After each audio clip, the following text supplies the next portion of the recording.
Is that the general theme going into the Arizona? Yeah, I mean, that's something you got to do. Every time we play, those guys have to be patient, and they have to let the game come to themselves and let the rounds happen, not really force anything. And staying in the present is very important. They can't dwell on something that's happened on the last few holes or even earlier that day. They've got to be able to move on, whether it's good or bad. You still have to deal with the shot that you have at hand and the hole you have at hand and in front of you. And they did a great job of that. And every golf course you got to play differently. So certainly in Arizona, you got to keep the ball in play. That golf course wasn't very hard if you were hitting it in play off the tee. If you start spraying it off the tee, then it could be a long day. You could have some big numbers, and then you just kind of have to press to make, or you don't have to, but guys tend to have a tendency to press. So if you avoid those big numbers, you don't really have the tendency to really have to try to get it all back. And so they did a great job, really, from start to finish, and battled some bad weather and were able to get it done. Mm-hmm. Pretty strong field, number one team in the nation. Yeah. Yeah. Talk about how does it lift the guys up a little bit to know that they can not only compete with all the other teams that are ranked, but to beat them.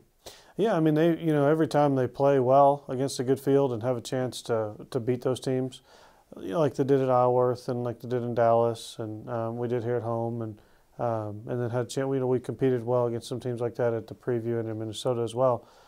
So that every time they do it, it just further lets them know that they can just play their own game and still compete and beat great teams, because we played very well in Arizona, but by no means did anyone play perfect golf. We didn't have two or three guys career it or anything at the same time. So it's nice for them to know they can just go play pretty good, play their game and play well, and still compete with some teams that have, well, like Cal, for instance. I mean, they were undefeated. So I mean, it's obviously hard to beat those guys. Nobody had done it yet. So obviously, everybody wants to win. Is this what you were looking for from this team coming into your first event in the spring? Well, this is always a tough one, because there's three months in between. This year was a little more interesting because we were playing a course we had never seen before at Vistoso. So, had we been playing Arizona National, kind of know what to expect, and the guys are going to know how to prepare. Ended up being the same style of golf course. But we didn't go over there expecting to win or expecting our team to win, because you can only control the golf that you play. But we certainly wanted to go over there and play good golf and get off to a good start. And, obviously they did that. To be able to do that and come away with a win. What I really liked about it, what Coach and I really liked about it, is they did a great job on a new golf course that they had to figure out, and some tough elements, and playing in the same group with the guys from California, and playing with Arizona and Arizona State.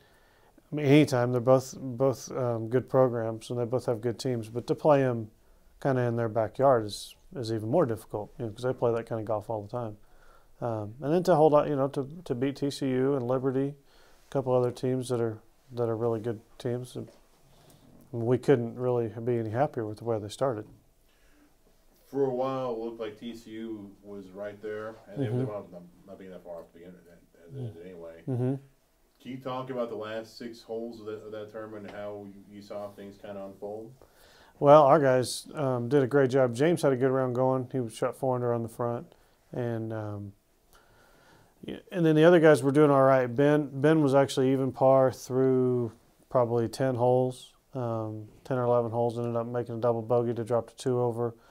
Victor kind of had a slow start, was 2 over, just made 2 bogeys and a few pars through about 10 holes. Gavin started off okay, then made a couple bogeys. So it was interesting. It was kind of like we just needed 1 or 2 guys to kind of join James in making some birdies. And it took a while, but we got that. Victor made 5 birdies coming in, I believe, on his last 7 holes, and Gavin birdied 3 or 4 holes coming in, made a great birdie on his last hole. Catlin hung in there really well. He was 3 over at one point and ended up shooting 2 over, I believe, but got it back to 1 over. And then Ben did the same thing. Ben made a double bogey, but hung in there. So, the guys just did a great job of finishing. Obviously we don't get to stop them and talk about it with 6 holes to go, but we do talk about finishing. We do talk about being patient. There's things we talk about, and when we see them do a great job at that, I mean, it feels great, to know that we kind of, we want to finish. The guys want to finish well, but to be able to go out and do it is awesome. And then, if you do that, you never know. In this situation, it gave us a chance to win. James has been in this program for a while. Mm-hmm. We've seen him play some amazing golf, and he's had some dips as well. Mm-hmm. How rewarding is it to see him playing at this level? It's awesome. I mean, really, this is his fourth semester after redshirting, and he's played great. He played great last year. I know he always, James. I mean, he always thinks it can be better, but he did a very good job last year, and then last fall was just an improvement on last year, just a little bit better, and he's off to a good start this spring. So it'd be fun to see him continue the way he's playing and just continue to get a little bit better and have these great finishes. And when he plays well, he puts himself in great position. I mean, if he continues playing this way, he'll have more chances to win like he did in Arizona. But it is. I mean, it's very rewarding to see a guy get better as he is in during his time at UNM and just to kind of watch his game change and just watch him change and go from a really good, really talented high school golfer to that guy. He's impressive to watch play golf right now. I mean, there's not a whole lot of difference in watching him and watching some of the guys on TV. So it's been neat to watch him do that.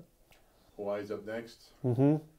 Get some qualification in. Right? Mm-hmm. Yeah, we'll play. We came back Tuesday, had a few days off here, and we'll get back to some team qualifying next week. And obviously, we've been in the gym this week. And but yeah, we'll probably qualify next Monday, Wednesday, Friday, and then the following Monday, or maybe next Wednesday, Friday, Monday. We'll get 4 or 5 good rounds in, and do our best to get ready, and then get over there, and we'll have a couple practice rounds in Hawaii.